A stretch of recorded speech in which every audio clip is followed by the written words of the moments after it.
ପିଲାମାନେ ଆମେ ଆଜି ନ୍ୟୁଟନଙ୍କ ଦ୍ୱିତୀୟ ଗତି ନିୟମ ବିଷୟରେ ପଢ଼ିବା। ତା ପୂର୍ବରୁ ଆମେ କେତୋଟି ଉଦାହରଣ ମାଧ୍ୟମରେ ବୁଝିବାକୁ ଚେଷ୍ଟା କରିବା। ଦେଖ, ଯେତେବେଳେ ଶୀତ ଦିନେ ଆମେ ସକାଳୁ ଗାଡ଼ି ଷ୍ଟାର୍ଟ କଲାବେଳେ ଗାଡ଼ି ଷ୍ଟାର୍ଟ ହୁଏନି, ଆମକୁ ଧକ୍କା ମାରିବାକୁ ପଡ଼େ। ଆମେ ଯଦି ହଠାତ୍ ଧକ୍କା ମାରିକି ଠିଆ ହୋଇଯିବା, କମ୍ ସମୟ ପାଇଁ ବଳ ପ୍ରୟୋଗ କରିବା, ଗାଡ଼ିଟି ଗତି କରିବ ନାହିଁ। ଆମେ ଯଦି ବହୁତ ସମୟ ଧରି ଗାଡ଼ିକୁ ଧକ୍କା ମାରିବା ବା ଅଧିକ ସମୟ ଧରି ଗାଡ଼ିକୁ ପେଲିବା, ଗାଡ଼ିଟି ଗତି କରିବ।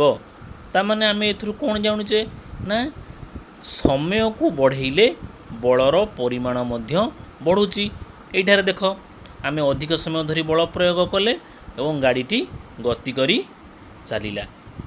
ବଳର ପରିମାଣ ବଢ଼ିଲେ ବଳର ପରିମାଣକୁ ବଢ଼େଇବାକୁ ହେଲେ ସମୟକୁ ଆମକୁ ବଢ଼େଇବାକୁ ପଡ଼ୁଛି। ଏବଂ ଅନ୍ୟ ଏକ ଉଦାହରଣ ଆମେ ଦେଖୁଛେ, ଯେତେବେଳେ ତୁମେ କ୍ରିକେଟ ଖେଳୁଛ, ବୋଲରଟି ବଲ୍ ପକାଉଛି, ବଲ୍ଟି କିଛି ପରିବେଗରେ ଆସୁଛି, ଅର୍ଥାତ୍ କିଛି ସମ୍ବେଗରେ ଆସୁଛି।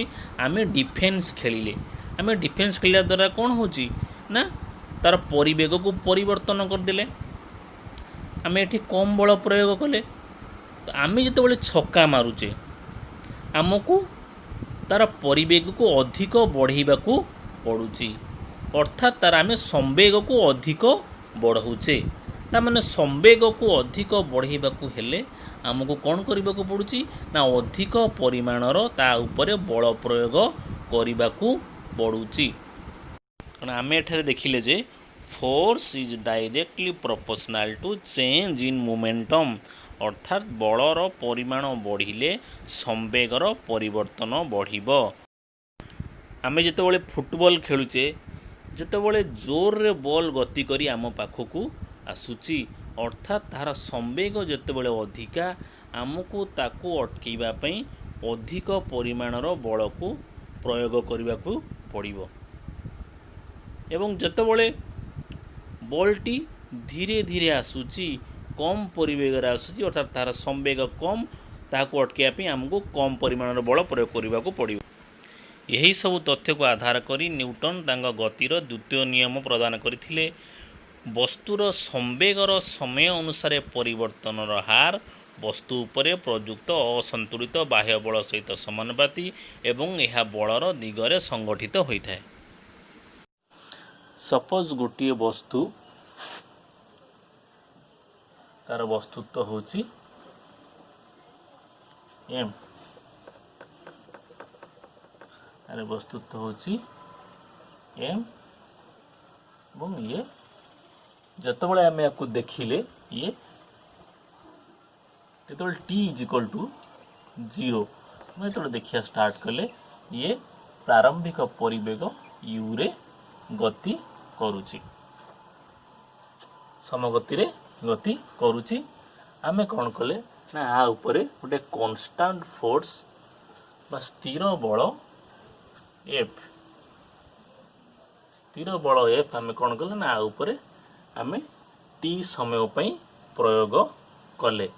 ଯେତେବେଳେ ଆମେ ଆ ଉପରେ ଗୋଟେ କନଷ୍ଟାଣ୍ଟ ବଳ ପ୍ରୟୋଗ କରିବା, ପିଲା ଇଏ କ'ଣ କରିବ ନା ସମତ୍ୱରଣରେ ଗତି କରିବ। ସପୋଜ ଏହାର ତ୍ୱରଣ ହେଲା ଏ, ଆମେ କ'ଣ କରିବା ନା ଟି ସମୟ ପରେ ଦେଖିବା ଆର ପରିବେଗ, ମନେକର ଇଏ ଭି ଆଚିଭ୍ କଲା, ବା ଟି ସମୟ ପରେ ଆର ପରିବେଗ ଭି ହେଲା,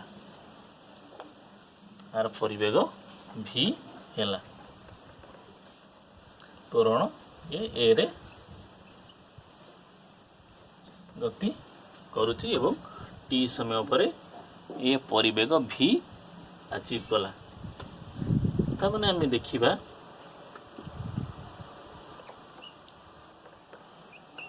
ଆର ପ୍ରାରମ୍ଭିକ ସମ୍ବେଗ କେତେ। ପ୍ରାରମ୍ଭିକ ସମ୍ବେଗ ମନେକର P1 ଏବଂ ଟି ସମୟ ପରେ ଆର ସମ୍ବେଗ ମନେକର P2। ତେଣୁକରି ଇନିସିଆଲ୍ ମୋମେଣ୍ଟମ୍ କେତେ ହେଲା, ଇନିସିଆଲ୍ ମୋମେଣ୍ଟମ୍ ବା ପ୍ରାରମ୍ଭିକ ସମ୍ବେଗ प्रारंभिक संवेग मुझे suppose P1 is equal to m into u। सेमती अंतिम संवेग फाइनल मोमेंटम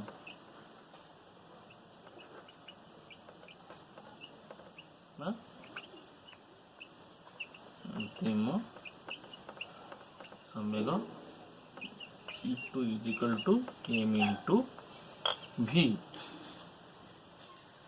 माने संवेगर परिवर्तन केते हला बा संवेगर परिवर्तन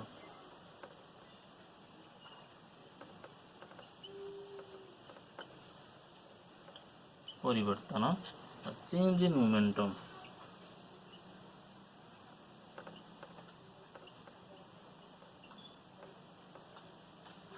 मोमेंटम समान केते हला ना P2 minus P1 is equal to P2 minus P1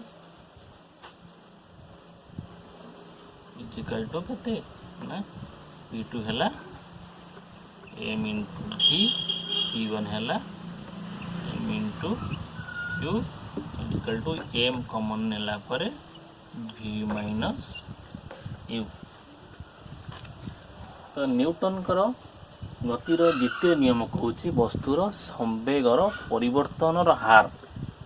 तमें संवेगर परिवर्तन हार माने यदि गोटे जिनस को आम टी रे भाग करुचे ताको आम कौन कहवा हार।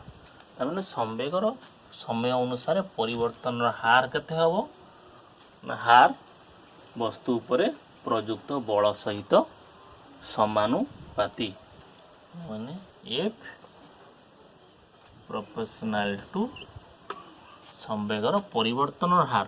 परिवर्तन केते हला m into v minus u परिवर्तन हार कला माने एथरे मु t डिवाइड कर देली बा t भाग कर देली ता माने F proportional to m into v minus u। आमे जदि ये प्रोपोर्शनलिटी चिन्ह को उठेबा गोटे कांस्टेंट मल्टीप्लाई करने को पड़ो ता माने F is equal to k into m into v minus u by t। पिला माने आमे गति समीकरण जानिचु v is equal to u plus a into t implies that v minus u is equal to a into t बा हमर a is equal to v minus u by t। ता माने जदि आमे एटी मूल्य पकई दबा k into m into a f is equal to कौन है f is equal to k into m into a। बुझिला तो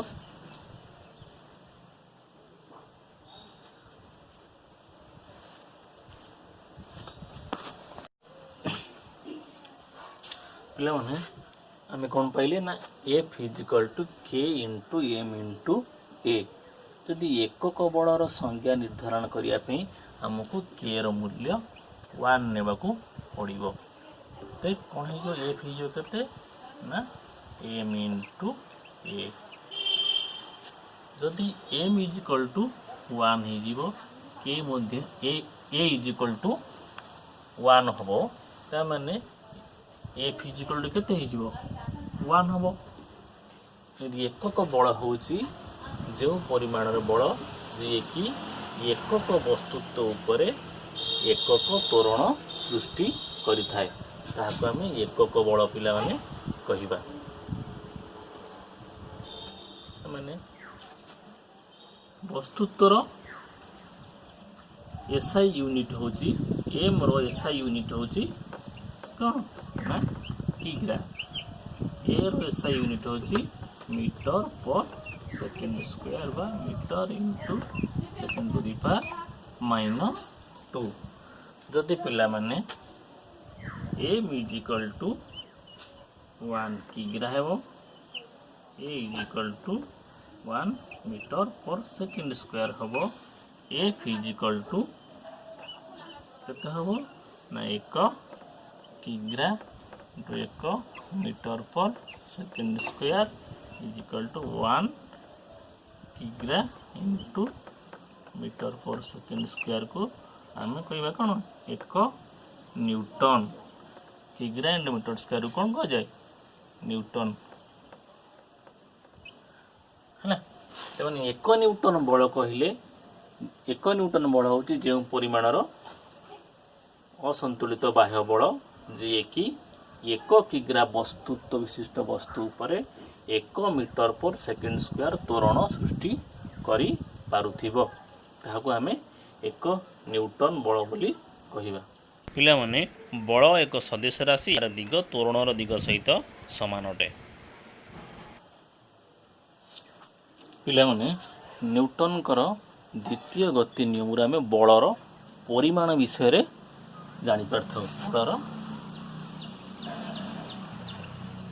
परिमाण बा क्वांटिटी ऑफ फोर्स विषय रे न्यूटन को द्वितीय गति नियम हमको सूचई थाए।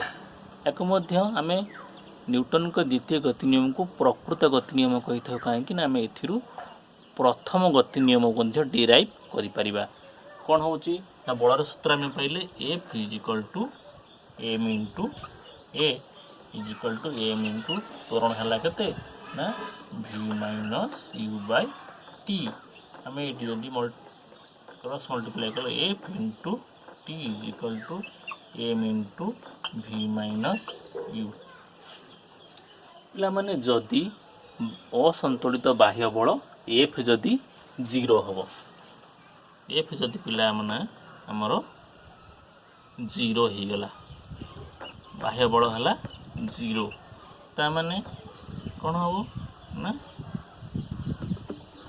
0 into T equal to M into v minus U बा M into v minus U equal to केते 0 v minus U equal to M equal to 0 अर्थात v इक्वल टू यू। तार आम एथर कौन जानिले एफ 0 है ताने असंतुलित बाह्य बल जदि 0 होती ताने वस्तुर प्रारंभिक परिवेग जहाँ तार अंतिम परिवेग मध्य सेया ताने वस्तुटी समवेगरे गति करुछि बुझेला ना नहीं वस्तुटी समवेगरे गति करुछि। जदि F is equal to 0 U is equal to v is equal to 0 U is equal to v is equal to 0 माने तार प्रारंभिक बल बेग जेतिक थिला अंतिम बेग भी सेतिक अछि केते ना सेटा 0 ता माने वस्तुटी स्थिर अछि माने बाह्य बल प्रयोग न होबा जाय स्थिर वस्तुटी स्थिर अछि एवं गतिशील वस्तुटी समवेगरे गति करुछि तेणु द्वितीय गति नियम आम प्रथम गति नियम को डिराइव करि परिबा।